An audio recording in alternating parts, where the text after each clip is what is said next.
과거 살인범죄로 징역형을 살다 출소한 뒤 또다시 살인을 저지른 60대 남성이 2심에서도 무기징역을 선고받았습니다. 광주고법 형사 2부는 연인을 살해한 혐의로 기소된 63살 김모 씨에 대한 항소심에서 김 씨의 항소를 기각했습니다. 김 씨는 지난 4월 15일 새벽 전남 구례군에서 여자친구를 둔기로 때리는 등 살해한 혐의로 기소돼 1심에서 무기징역을 선고받았습니다.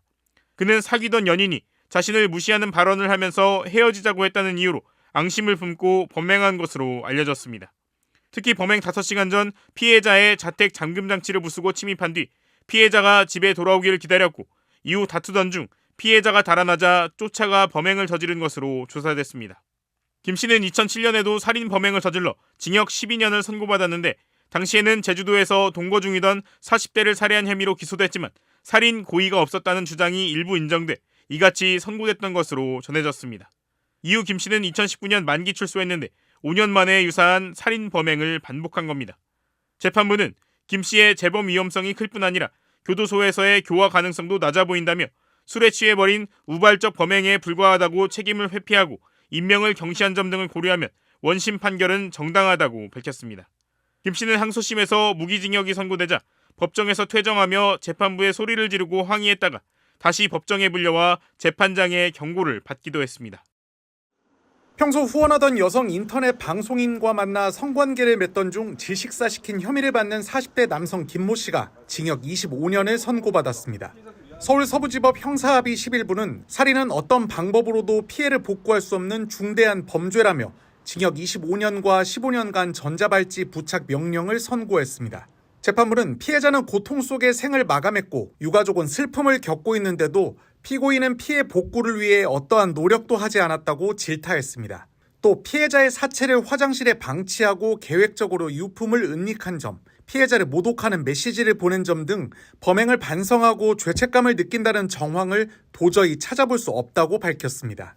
앞서 김 씨는 지난 3월 11일 새벽 3시 반쯤 서울 은평구의 한 오피스텔에서 20대 여성 A씨와 성관계를 맺다 목을 졸라 숨지게 한 후 달아난 혐의로 재판에 넘겨졌습니다. 김 씨는 재판에서 성관계를 맺다가 저지른 단순 실수였다, 심폐소생술을 시도하기도 했다고 주장하는 등 살해 의도가 없었다고 부인했습니다. 검찰도 김 씨가 성욕을 참지 못하고 피해자의 목을 조른 상태에서 성관계를 계속해 사망에 이르게 된 것이라는 의견을 제시했던 것으로 알려졌습니다.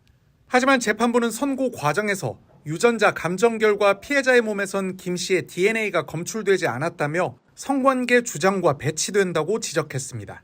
그러면서 김 씨가 피해자의 금품을 빼앗으려 했거나 과거 선물했던 돈을 돌려받으려는 과정에서 다툼이 발생해 확정적 고의로 목을 졸라 살해한 것 아닌가는 의문이 있다고 밝혔습니다. 김 씨가 1억 2천만 원가량의 빚을 진 것이나 범행 이틀 전부터 피해자의 경제 상황에 대한 정보를 확인하려 한 것 등이 의심된다는 겁니다.